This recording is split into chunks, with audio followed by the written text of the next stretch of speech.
Indo British advanced pain clinic, నొప్పి మాయం, surgery దూరం. For appointments 9155515563.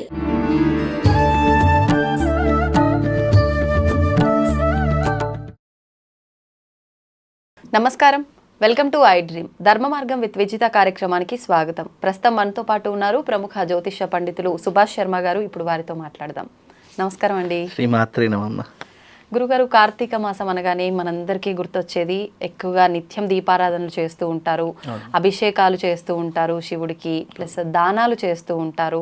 అయితే ముఖ్యంగా దీపాల విషయానికి వస్తే గనక దీపాలు వెలిగించే విధానంలో కూడా వత్తులు ఇన్ని రకాలుగా పెట్టాలి అని చెప్పి, సంఖ్యలో ఇన్ని సంఖ్య అని చెప్పి, తర్వాత ఉసిరికాయ పైన దీపం అని చెప్పి 365 ఒత్తులు, పిండి దీపాలు రకరకాలుగా చెప్తూ ఉంటారు. నిజంగా ఏ దీపం వెలిగిస్తే ఎటువంటి ఫలితం కలుగుతుంది, దాని గురించి తెలియజేయండి. తప్పకుండా తెలియజేస్తానమ్మా. ముందుగా ప్రేక్షకులందరికీ శ్రీమాత్రే నమః, శ్రీ గురుభ్యో నమః. ఓం వందే శంభుమాపతిం సురగురుం వందే జగత్కారణం వందే పన్నగభూషణం మృగధరం వందే పశూనాం పతిం వందే సూర్యశశాంకవహినినయనం వందే ముకుందప్రియం వందే భక్తజనాశ్రయం చ వరదం వందే శివం శంకరం. ఇక్కడ దీపము అన్నదానికి అర్థం ఏంటి అంటే కనుక మన జీవితంలో ఉన్నటువంటి అంధకారాన్ని తొలగించి జ్ఞానం అనేటటువంటి జ్యోతిని వెలిగించేటటువంటి దీపం యొక్క ప్రధానమైనటువంటి అర్థం. ఏ విధంగా ఒక చీకటిలో ఉన్నటువంటి వ్యక్తికి ఒక చిన్న దీపపు కాంతి ఎంతనైతే ప్రకాశవంతంగా వెలుగుతుందో, అలాగే అంధకారం అనేటటువంటి అజ్ఞానంలో కొట్టుమిట్టులాడుతున్నటువంటి భక్తులందరూ కూడా పరమశివుడి యొక్క అనుగ్రహాన్ని పొందాలి అనే ఒక కాంక్షతో ఈ దీపాన్ని వెలిగిస్తూ ఉంటారు. అయితే కార్తీక మాసంలో ఉన్నటువంటి గొప్ప వైశిష్టం ఏంటి అంటే, తెలిసి వెలిగించినా తెలియక వెలిగించిన, మనం కోపంతో వెలిగించినా ప్రేమతో వెలిగించిన దీపం వెలిగిస్తే చాలు పరమశివుడు సంతోషభరితుడవుతాడట. అతనికి తన యొక్క కైలాసంలో ఒక ప్రత్యేకమైనటువంటి స్థానాన్ని ఏర్పరిచి పెడతారంట. అంత వైశిష్టమైనటువంటిది కార్తీక మాసం. పూర్వకాలంలో నందీశ్వరుడు అనేటటువంటి ఒక మహారాజు ఉండేటటువంటి వాడు. పరమశివుడికి పరమ భక్తుడు ఆయన. ఒకానొక సమయంలో ఆ యొక్క భక్తుడికి ఒక చిన్న పరీక్ష లాంటిది వచ్చింది. ఆయనకు అంటే ఆయన స్త్రీలోలుడు ప్లస్ ఈ యొక్క వ్యసనపరుడు అని చెప్పి ఆయనకు రాజ్యమంతా కూడా ఒక పేరుంది. అంటే పేరుకి రాజైనప్పటికీ కూడా అనేక అలవాట్లు ఉన్నటువంటి దురలవాట్లు ఉన్నటువంటి వ్యక్తి ఆ రాజు. ఒకానొక సమయంలో ఒక వేషగృహానికి వెళ్ళి అక్కడే రాత్రంతా విశ్రమించి అక్కడే ఉండేసి ఉదయకాలము తెల్లవారితే సోమవారం వచ్చింది అంటే తప్పకుండా శివుడి దగ్గరికి వెళ్ళి దీపారాధన చేసుకోవడం అతడి యొక్క కర్తవ్యం. అది గురు పరంపరగా గురు ఉపదేశించినటువంటి తీరు. ఆయన అది అలవాటులో చేసుకునేటటువంటి వాడు. తెల్లవారితే సోమవారం, ఇదేంటి నాకు ఇంత పరీక్ష వచ్చింది, నేను ఇంటికి వెళ్ళి స్నానం చేసి చక్కగా బట్టలు వేసుకొని దేవాలయానికి వెళ్ళి దీపం వెలిగించాలి, మరి ఇప్పుడు నేను వెలిగించలేటువంటి పరిస్థితిలో ఉన్నాను, ఎలా నా పరిస్థితి నా యొక్క వ్రతానికి భంగం కలుగుతుంది అని చెప్పి చాలా బాధపడ్డాడట. అలాంటి ఒక సమయంలో స్నానం చేయలేదు, ఏమీ చేయలేదు, అలాగే పరిగెత్తుతూ ఉన్నాడు. అంటే ఈ కార్తీక మాసంలో దీపం వెలిగించే సమయం కూడా సూర్యుడు రాకమునిపే దీపం వెలిగించాలి. అది దీని యొక్క నియమం. సూర్యుడు వచ్చిన తర్వాత దీపం వెలిగించినా ప్రయోజనం అయితే ఉండదు. కార్తీక మాసం యొక్క గొప్పతనం. అయితే ఆ సూర్యుడు వస్తున్నాడు అన్న ప్రదేశం, తెల్లవారు 4 గంటలకు లేచాడు, ఎంత పరిగెత్తినా కూడా గృహం రావట్లేదు. ఒకానొక సమయంలో మార్గమధ్యంలో ఒక శివాలయం కనిపించింది. అయ్యో, నేను స్నానం చేయలేదు కదా, ఎలా మరి దేవాలయంలోకి వెళ్ళకూడదు ఎలా అని చెప్పి భగవంతుడు అనేక రకాలుగా పరీక్ష పెట్టాడు. ఎందుకంటే ఎప్పుడైతే నువ్వు సర్వసుఖాలకు అలవాటు పడతావో భగవంతునికి దూరం అయిపోవడం ప్రారంభమవుతుంది. కాబట్టి ఆయన ఏం చేశాడు అని అంటే గనక వెంటనే అక్కడికి దగ్గరలో ఒక గంగాజలం కనిపించింది. స్నానం చేసేటటువంటి నీళ్లు లేవు, కేవలం ఆ నీళ్లు తీసుకొని పవిత్రోవా సర్వావస్థాంగతోపివా యస్మరే పుండరీకాక్షం సభాభ్యాయంతరశుచి అని శ్లోకంతో ఆ నీళ్లు తలపైన చల్లుకొని వెంటనే దీపం వెలిగించాడట. అంటే అక్కడ భగవంతుడు ఏం చేశాడు, ఆయనలో ఉన్నటువంటి ఆ భక్తి భావనను గమనించాడు. అంటే భగవంతుని దగ్గర దీపం వెలిగించాలి అనేటటువంటి ఒక ప్రయత్నంలో తనను తాను మర్చిపోయి నేను స్నానం చేశానా లేదా, సంధ్యావందనం చేసుకున్నా లేదా, అవన్నీ ఏం గుర్తులేదు, నేను శివుడికి దీపం పెట్టాలి అనే ఒక దాంతోటే ఆయన దీపం వెలిగించాడు. అలా వెలిగించగానే కైలాసంలో అఖండ దీపం వెలిగిందట.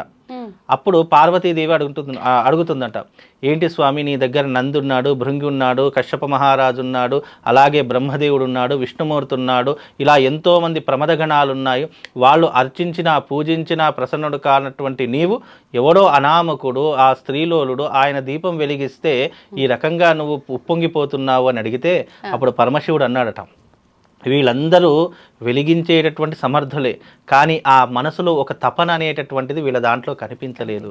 ఆ భక్తుల్లో నాకు తపన కనిపించింది. అందుకే భగవంతుడు ఏం చేస్తాడు, భక్తిని మాత్రమే చూస్తాడు.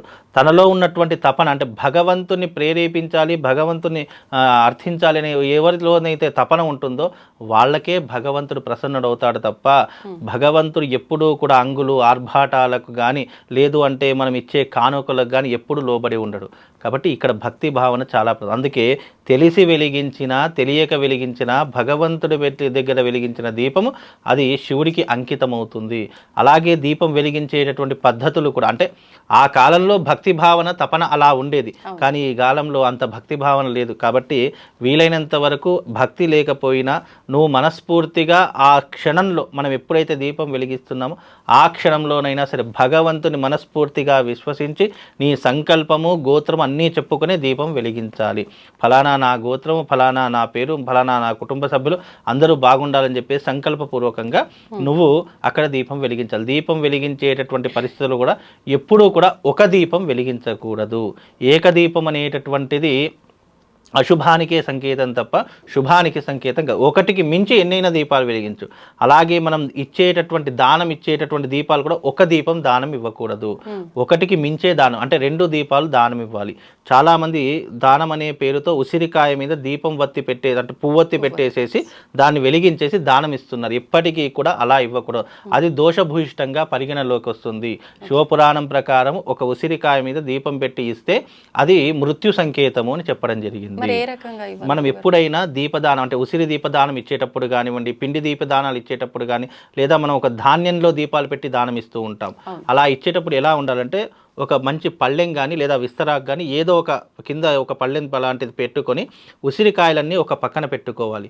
దాని పక్కన మట్టితో ఉన్నటువంటి ప్రమిదలు కానీ పిండితో చేసినటువంటి ప్రమిదలు కానీ పళ్ళెంలో పెట్టుకోవాలి. అంటే ఉసిరికాయలను ఒక పక్కన దీపాలు ఒక పక్కన పెట్టేసి ధాన్యపురుగ దాని కింద ఆ దీపాల కింద నువ్వు బియ్యం పోస్తావా, నువ్వులు వేస్తావా, పప్పు ధాన్యాలు వేస్తావా, ఏదైనా సరే దానికి స్వయంపాక దానం ఇస్తావా, ఏదైనా సరే దాంట్లో పెట్టేసి ఎదుటి బ్రాహ్మడికి సంకల్పయుక్తంగా దానం ఇవ్వాలి తప్ప చాలామంది చేసే పొరపాట్లు అంటే ఉసిరికాయ మీద పువ్వొత్తి పెట్టేసి వెలిగించి దానం ఇస్తూ ఉంటారు. అది అలా ఎప్పటికీ కూడా చేయకూడదు. ఇక్కడ ప్రమిదైనా అది పిండి దీపమైనా మట్టి దీపం 2 పెట్టాలి. ఒక్క దీపం అనేటటువంటిదే పనికి రాదు. మనం బ్రాహ్మడికి ఇచ్చేటప్పుడు కూడా 2 దీపాలే దానం ఇవ్వాలి తప్ప అంటే 2కు పైబడి ఎన్ని ఇచ్చినా ఓకే, కానీ మినిమం అనేటటువంటి 2తో దీపదానం ఇస్తేనే పుణ్యము పురుషార్థం. ఒక దీపం దానం చేస్తే పుణ్యం రాకపోగా పాపం సంక్రమిస్తుంది. అది చాలా మట్టికి తెలియనటువంటి అంశము. ఈ కాలంలో ఇక అందరు తెలుసుకోవాలని ఈ రహస్యం చెప్తారు. ఎందుకంటే చాలా ఆలయాల్లో చూస్తే ఏంటమ్మా ఒక దీపం ఇస్తున్నావు అంటే అవును గురుగారు దాని మీద వెలిగించేటటువంటి దీపం నేను తీసుకోనని కూడా చెప్పాను. చాలామంది ఆలయాలు ఏంటంటే ఇలా వెలిగిస్తే మీకు పుణ్యం రాకపోగా పాపం వస్తుంది, తీసుకున్న దానికి నాకు పాపం వస్తుంది, అలా ఇవ్వకూడదమ్మా అని కూడా చాలా మట్టుకు చెప్పాను. ఇది మీడియా ముఖంగా ఎందుకు చెప్తున్నారంటే ఇది కార్తీక మాసం, పుణ్యాన్ని సంపాదించుకునే మాసంగా ఉండాలి తప్ప పాపాన్ని సంక్రమించుకునే మాసంగా ఉండకూడదు. కాబట్టి ఏది చేసినా విధిపూర్వకంగా మనకి ఏదైతే శాస్త్ర ప్రామాణికం ఏదైతే అనుసరించి వెళ్తున్నామో దాని ప్రకారంగా వెళ్ళి ఎప్పుడైనా ఒకటి గుర్తుపెట్టుకోండి, వేదంలో ఏదైనా చెప్పారు, శాస్త్రంలో ఏదైనా చెప్పారంటే అది ప్రపంచంలో ఎక్కడైనా ఉంటుంది. ఒకవేళ వేదంలో శాస్త్రంలో ఏదైనా విషయం చెప్పలేదు అంటే అది ప్రపంచంలో ఎక్కడా కూడా ఉండదు. కాబట్టి వేద ప్రామాణికం ఏదైతే చెప్పిందో దాని ప్రకారంగా వెళ్ళాలి. అసలు దీపదానం ఇవ్వటం వెనకాల ఉద్దేశం గురుగారు? దీపదానము అనేటటువంటి కార్తీక మాసంలో వెలిగించేటటువంటి దీపం శివుడికి చాలా ప్రత్యేకమైనటువంటిది. అలాగే ఇంతకుముందు చెప్పాను కదా, కార్తీక మాసంలో దీపం వెలిగించడం వల్ల దారిద్ర్యాలు తొలగించుకోవచ్చు, అలాగే రోగాలను తొలగించుకోవచ్చు. ఇప్పుడు అగ్ని అంటే అర్థం ఏంటి? ఏదైనా పనికిరానటువంటిది దహనం చేసేటటువంటిది అగ్ని అని అర్థము. అగ్నిని వెలిగించడం ద్వారా ఏమవుతుంది? మనలో ఉన్నటువంటి కామ కామ క్రోధ లోభ మోహ మదమాత్సర్యాదులన్నీ కూడా దహింపజేసి మనల్ని ముక్తి వైపుకు నడిపించేటటువంటి అవకాశము దీపం వెలిగించేటటువంటి విధానంలో ఉంటుంది. అలాగే మనం ప్రతిరోజు ఇంట్లో కూడా దీపాలు వెలిగిస్తాం. ఎందుకు వెలిగిస్తాం? మన ఇంట్లో శుభాలు చేకూరడానికి, అదృష్టాలు కలగడానికి, లక్ష్మీదేవి స్థిరంగా మన ఇంట్లో ఉండడానికే మనం ప్రతిరోజు దీపాలు వెలిగిస్తాం. ప్రతిరోజు వెలిగించే దానికంటే కార్తీక మాసంలో వెలిగించేటటువంటి దానికి రెట్టింపు ఫలితం కలుగుతుంది. అందులోనూ దీనిని దామోదర మాసం అని పిలుస్తారు. అలాగే కార్తీక మాసంలో వెలిగించేటటువంటి దీపం మన కర్మ ఫలితాన్ని తగ్గించేటటువంటి విధానంగా ఉంటుంది. ఇప్పుడు ఏం చేసామో మనకు అర్థమవుతుంది. ఎందుకంటే ఊహ తెలిసిన తర్వాత మనం ఇలాంటి పనులు చేశామో, తప్పులు చేశామో, ఒప్పులు చేశామో అన్నీ తెలుస్తాయి. కానీ గత జన్మలో చేసినటువంటి పాపకర్మలు ఎవరికి తెలుస్తాయి? భగవంతుడి ఆధీనంలో ఉంటాయి. కాబట్టి మనం ఇప్పుడు చేసేటటువంటి ప్రతిదీ కూడా భగవంతుడు ఆ దీపం వెలిగించాడు, ఇతని జీవితంలో కొంత కర్మ ఫలితం తగ్గించాలి అనేటటువంటి విధానంగా భగవంతుడు కూడా క్యాలిక్యులేషన్ వేసుకుంటాడు. తప్పకుండా ఇప్పుడు మనం ఒక మంచి సన్మార్గంలో నడవాలి. ఇప్పుడు మనకెవరూ కూడా సహాయం చేసేటటువంటి పొజిషన్లో ఎవరు కూడా లేరు. మనం పుణ్యాన్ని సంపాదించుకోవాలి. మన కష్టాన్ని దూరం చేసుకోవాలంటే కష్టం మనము ఎవరికైనా చెప్పుకున్నాము అంటే అది కష్టం తీరుస్తాడో తీరుడు దేవుడు ఎరుగు. కాబట్టి మనం కష్టాన్ని ఎవరికైతే చెప్పుకుంటామో, ఎవరైతే తీరుస్తాడు అనేటటువంటి విశ్వాసం ఎవరికైతే ఉంటుందో అది భగవంతుడు. భగవంతుడి దగ్గర చెప్పిన కష్టము తప్పకుండా తీరిపోతుంది. కాబట్టి వీలైనంత వరకు భగవంతుడి దగ్గర వెలిగించిన దీపమే కావచ్చు, అభిషేకమే కావచ్చు, అర్చనే కావచ్చు, అది మన జీవితాన్ని ఉద్ధరింపజేసేటటువంటిది, వృద్ధిలోకి తీసుకొని వచ్చేటటువంటిది. కాబట్టి దీపం వెలిగించేటటువంటి విధానము మన కార్తీక మాసంలో ఎస్పెషల్లీ మనం పుణ్యాన్ని సంపాదించుకోవడానికి అని చెప్పినటువంటి అంశమమ్మ. గురుగారు, దానం చాలా ప్రధానం అంటారు ఈ మాసంలో. అయితే మనం ఇందాక దీపదానం గురించి మాట్లాడుకున్నాము. దీంతో పాటు సాలగ్రామ దానం కూడా చేస్తుంటారు కదా, ఇదెందుకని? ఒక్క సాలగ్రామ దానమే కాదు, మనం కార్తీక మాసంలో ప్రత్యేకంగా చేయవలసినటువంటివి ఏంటంటే స్వయం పాక దానము, సాలగ్రామ దానము, అలాగే తులసి దానము, అలాగే మన దాన్ని ఏమంటారు అన్నదానము, ఇవన్నీ కూడా చాలా విశేషమైనటువంటి పుణ్య ఫలితాలను కలిగింది. సాలగ్రామం అంటే అర్థం ఏంటి? ఒక నదిలో కొన్ని వందల సంవత్సరాల నుంచి శిల మీద నీళ్లు ప్రవహించినప్పుడు అది ఒక ఆకారంలో, సాలగ్రామ ఆకారంలో చేరుతూ ఉంటుంది. విష్ణుమూర్తి స్వరూపంగా శివ సాలగ్రామాలు ఉంటాయి, విష్ణు సాలగ్రామాలు ఉంటాయి, లక్ష్మీ నారసింహస్వామి సాలగ్రామాలు ఉంటాయి. ఇలా అనేక రకాలైనటువంటి సాలగ్రామం, అమ్మవారికి సంబంధించిన సాలగ్రామాలు కూడా ఉంటాయి.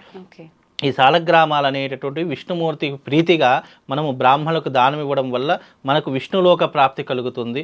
అలాగే సాలగ్రామం అనేటటువంటివి కేవలం మానవ మాతలు పూజించడానికి అర్హత లేనటువంటివి కాబట్టి అవి మనం బ్రాహ్మడికి దానం ఇవ్వడం వల్ల ఏదైతే మనం సాలగ్రామం ఇస్తామో అది బ్రాహ్మణ్ నిత్యం పూజించడం వల్ల దాని యొక్క పుణ్య ఫలితం మనకు కలుగుతుంది అని సాలగ్రామ దానాలు ఇస్తూ ఉంటారు.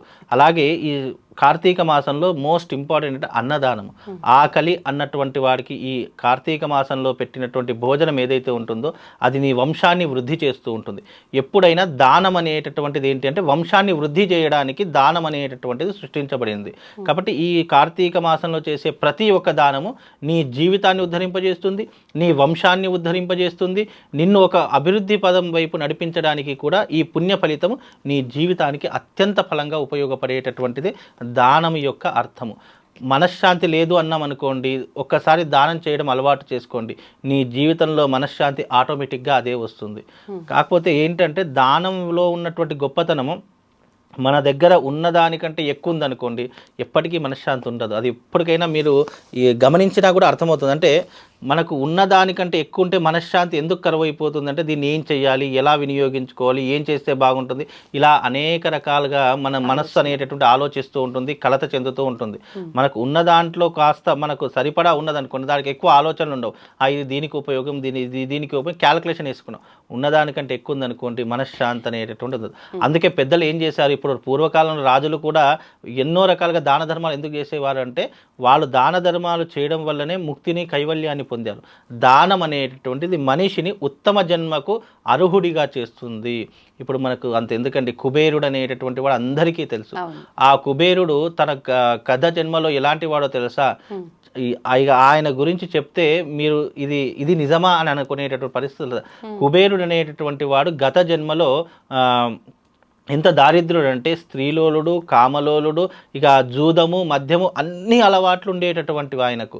లేని అలవాటు అంటూ ఏమీ ఉండేటటువంటిది కాదు. అన్ని అలవాట్లు ఉన్నటువంటి ఆ కుబేరుడు గత జన్మలో ఇంట్లో నుంచి తల్లిదండ్రులు వెళ్ళగొట్టారు ఆయనని. ఇలాంటి కొడుకుని అంటే చాలామంది అయ్యో నేను ఇలాంటి కొడుకుని కన్నానా, అయ్యో ఇలాంటి బిడ్డను కన్నానని తల్లిదండ్రులు కూడా అసహించుకునేటటువంటి బిడ్డలు ఉంటారు చూసారా, అలాంటి వాడు కుబేరుడు. అలాంటి కుబేరుడు తన గత జన్మలో చేసినటువంటి తప్పులన్నీ కూడా ఏం చేశాడు, ఒక్క కార్తీక మాసంలో వెలిగించిన ఒక దీపదానానికి, కార్తీక మాసంలో ఉన్నటువంటి ఒక జాగరణకు, కార్తీక మాసంలో చేసినటువంటి ఒక అన్నదానానికి ఆయన తన గత జన్మను వదిలేసి మళ్ళీ కొత్త జన్మ ఎత్తినప్పుడు కుబేరుడిగా పుట్టాడట.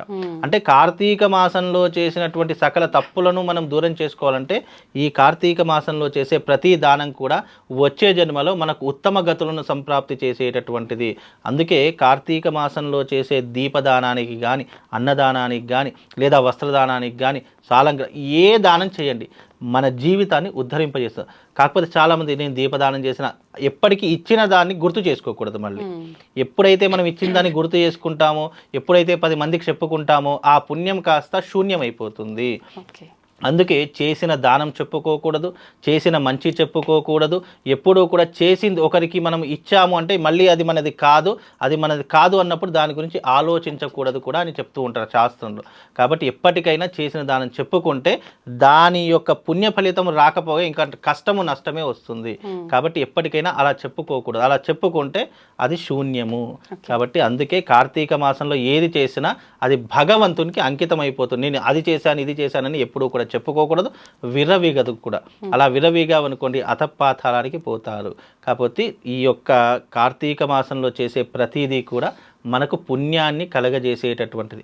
మనం ఏ దానం చేసినా, ఏ దీపం వెలిగించినా దేనికోసం వెలిగిస్తాము? కుటుంబం బాగుండాలి, ఆరోగ్యం బాగుండాలి, మనం బ్రతకడానికి మంచి జీవితం కావాలి, మనం బ్రతకడానికి డబ్బు కావాలి, సరిపడా డబ్బు కావాలి. వీటి కోసం మనం ఏ దేవతారాధన చేసినా, ఏది చేసినా అవి రావాలి అన్నప్పుడు ఇలాంటి ధర్మ కార్యక్రమాలు చేస్తే అన్నీ కూడా మన దగ్గరికి ఆ భగవంతుడు మనకి ఎప్పుడు అవసరమో అప్పుడు పంపిస్తాడు. మనం ఇన్ని చేశాం కదా వెంటనే భగవంతుడు అన్నీ ఇచ్చేయడు.